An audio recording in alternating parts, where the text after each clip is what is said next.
Hello everyone. पिछले video में हम लोगों ने क्लास 9 ज्योग्राफी लेसन 2 कवर कर लिया था। इस वीडियो में हम लोग लेसन 1 कवर करने वाले हैं।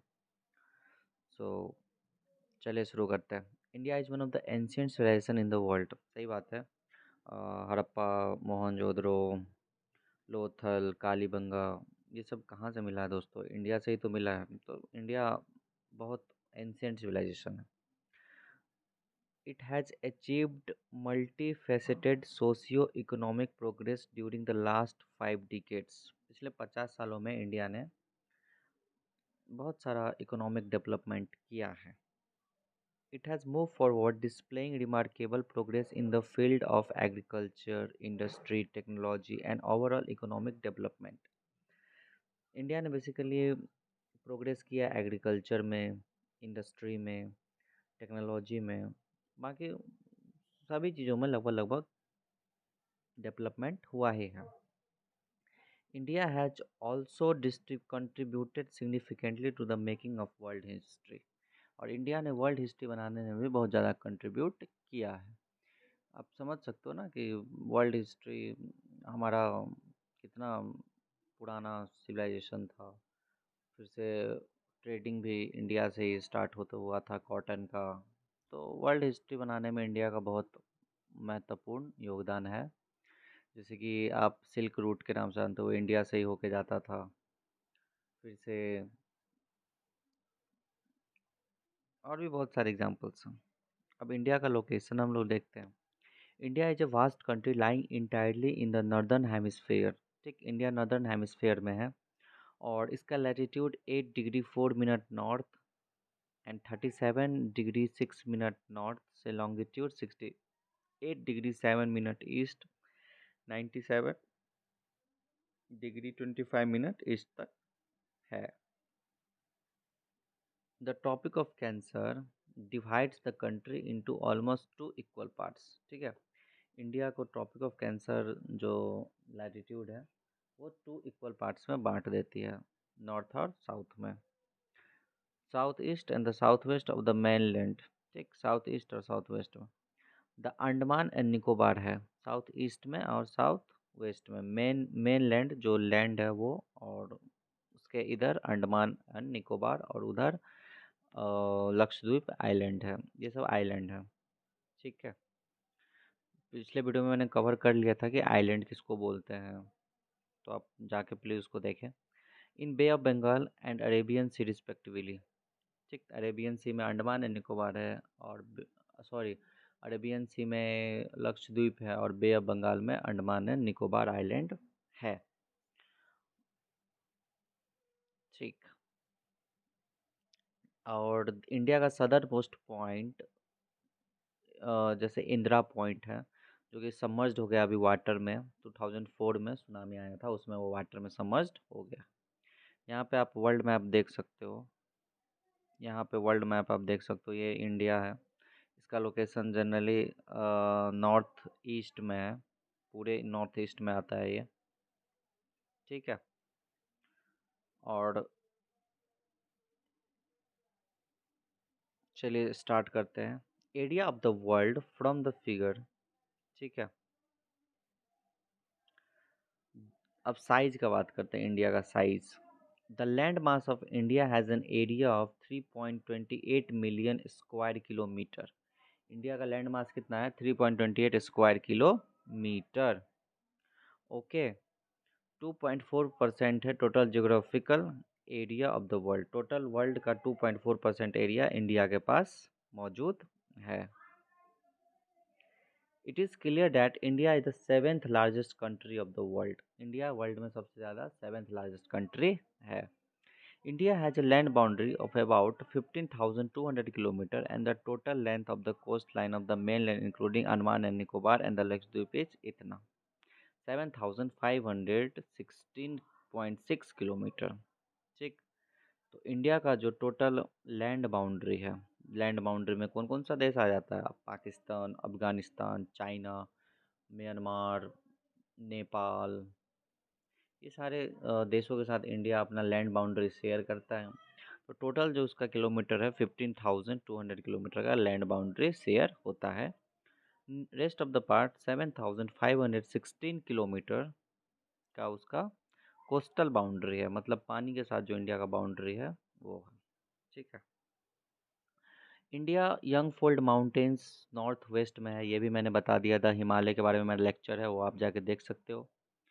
North east south of the above 22 degree north latitude it begins to taper and extend towards the Indian Ocean. India side से नीचे से टेपर शेप का है, आप देख सकते हो। ये एक कुछ इस शेप का है इंडिया नीचे से, इसको टेपर्ड शेप हम लोग बोलते हैं। ठीक, tapered shape.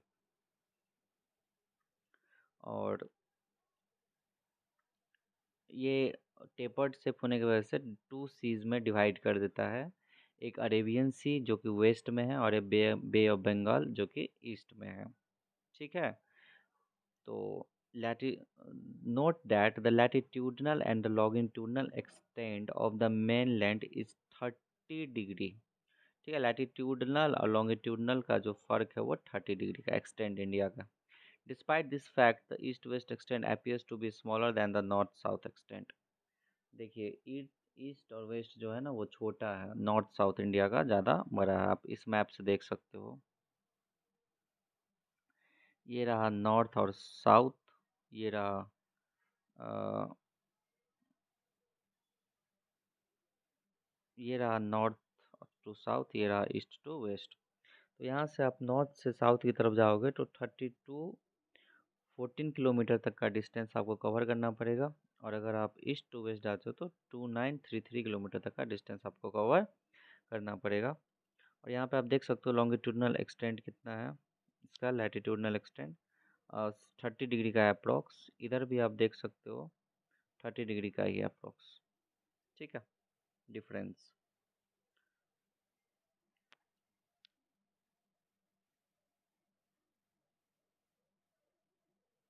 Gujarat to Arunachal Pradesh there is a time lag of 2 hours. ठीक, गुजरात से अगर आप अरुणाचल प्रदेश जाते हो तो 2 आवर का फर्क है। Time along the standard meridian of India is 82 degree 30 minute east passing through Mirzapur in the Uttar Pradesh is taken as the standard time for the whole country. अगर आप उत्तर प्रदेश के मिर्ज़ापुर एक शहर है, वहाँ से 82 डिग्री पॉइंट 30 डिग्री ईस्ट से इंडिया का एक अपना स्टैंडर्ड टाइम मेरिडियन है, जो कि इंडिया का टाइम है, वो उत्तर प्रदेश के मिर्ज़ापुर शहर से होके जाता है। ठीक है। और नॉर्थ से लेकर साउथ तक इसका एक्सटेंड है।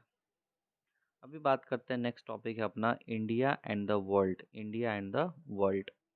The Indian land mass has a central location between the east and the waste India.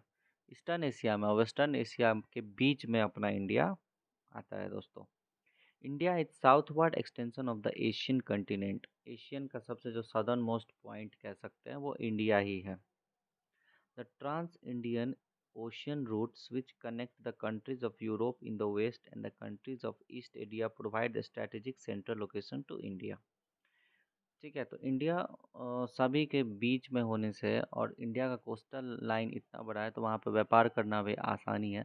तो इंडिया स्ट्रैटेजिक एक महत्वपूर्ण लोकेशन रखता है पूरे वर्ल्ड में, क्योंकि वो एशियन ठीक, strategic location बहुत important। Note that the Deccan Peninsula protrudes into Indian Ocean, thus helping India to establish the close contact with West Asia, Africa, Europe from the western coast and the Southeast Asia from the eastern coast। ठीक है। Asia का south east आप देख सकते हो, इधर भी extend है।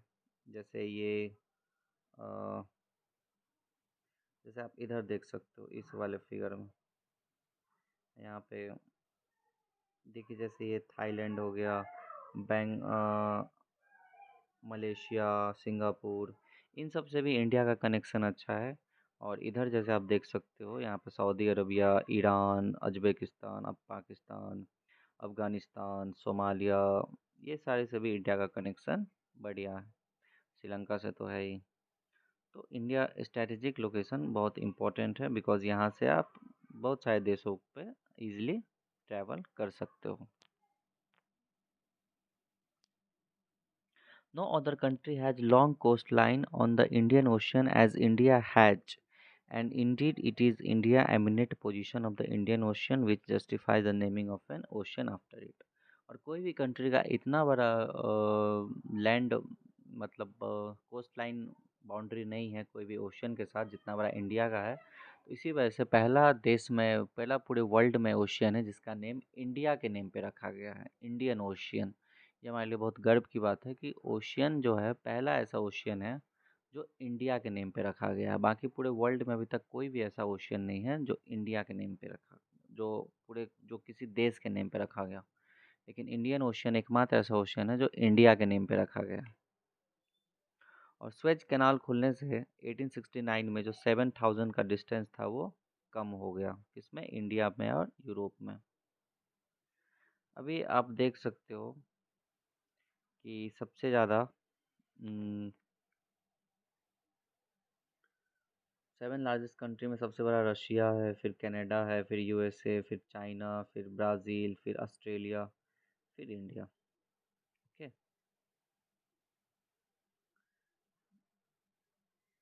ये इंडिया का स्टैंडर्ड टाइम है। इधर से इधर ही उत्तर प्रदेश का मिर्ज़ापुर से ये पास होता है, नॉर्थ टू साउथ।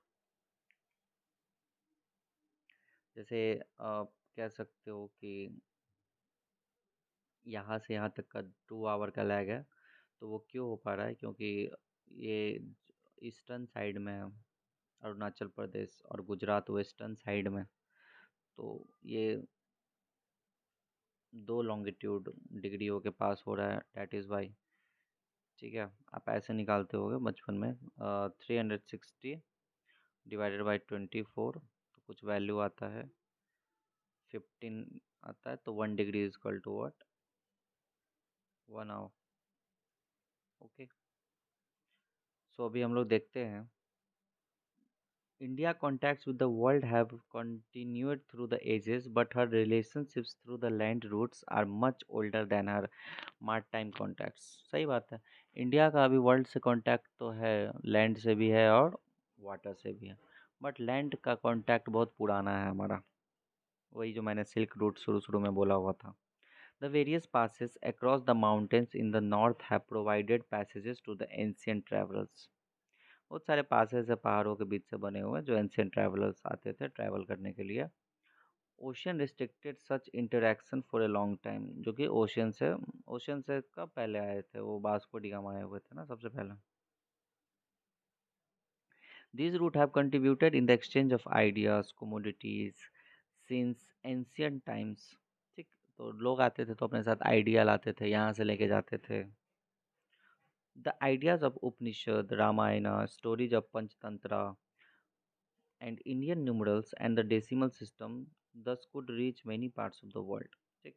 तो रामायण पहुंच पाया पूरे वर्ल्ड में, पंचतंत्र पहुंच पाया, उपनिषद सब पहुंच पाया, इंडिया के बहुत सारे मसाले पहुंच पाए हर जगह, डेसिमल सिस्टम जो पूरे वर्ल्ड को हमने दिया है, इंडियन न्यूमरल, ये सारे आइडिया स्टोरीज सब दूसरे दूसरे देशों तक चले पाए। स्पाइसेस मसाले और बहुत ही सारे merchandise were taken from India to different countries.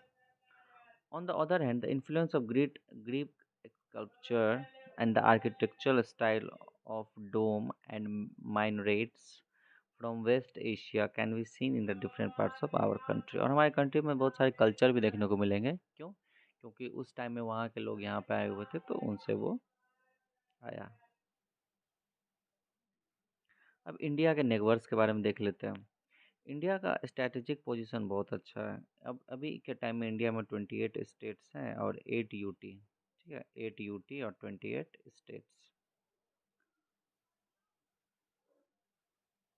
India land boundary अपना पाकिस्तान, अफगानिस्तान, चाइना, नेपाल, भूटान, म्यांमार, बांग्लादेश से लैंड बाउंड्री शेयर करता है। ठीक है। 1947 there were two types of state in India, the provinces, princely state, and provinces ruled by directly British officials। और provinces जो था वो ब्रिटिश ऑफिसर्स के द्वारा डायरेक्टली रूल किया जाता था, और प्रिंसली स्टेट्स में ब्रिटिश अपॉइंट करते थे अपने लोगों को, वहाँ पे वो रूल करते थे और वो रिपोर्ट करते थे आगे ब्रिटिश को।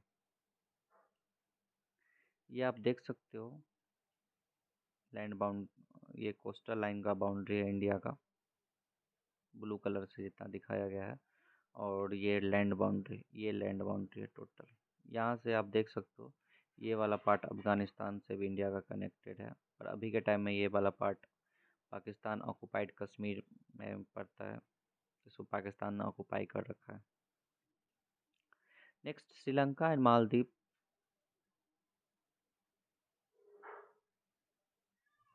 अच्छा, across the sea consist of two island country भी है जो कि इंडिया का नेगबर है। नेम है उसका श्रीलंका एंड मालदीव। श्रीलंका और मालदीव भी इंडिया का नेगबर है, लेकिन वो वाटर मतलब आइलैंड वाला कंट्री है वो।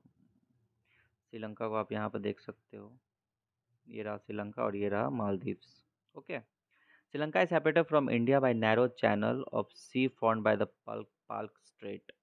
श्रीलंका और भारत सेपरेटेड हैं पाल्क स्ट्रेट से, जो कि समुद्र का एक छोटा सा पतला सा रास्ता है, उसका नाम है। और gulf of Mannar, while Maldive island are situated to the south of the Lakshadweep island. ये यहाँ पे लक्षद्वीप आइलैंड, इसके साउथ में मालदीव आइलैंड आपको दिख जाएगा। India has had strong geographical and historical link with her neighbours. India का बहुत सारा अच्छा लिंक रहा है, ज्योग्राफिकल और फिजिकल भी, अपने नेबर के साथ, हिस्टोरिकल भी, sorry. Look at the physical map of Asia your atlas and note how India stands apart from the rest of the Asia. ठीक है, आप फिजिकल मैप में और भी सारी चीज़ देख सकते हो। तो ये था हमारा लेक्चर। उम्मीद करता हूँ आपको वीडियो समझ में आया होगा। अगर लेक्चर अच्छा लगा हो तो प्लीज़ चैनल को लाइक करें, वीडियो ज़्यादा से ज़्यादा शेयर करें। धन्यवाद।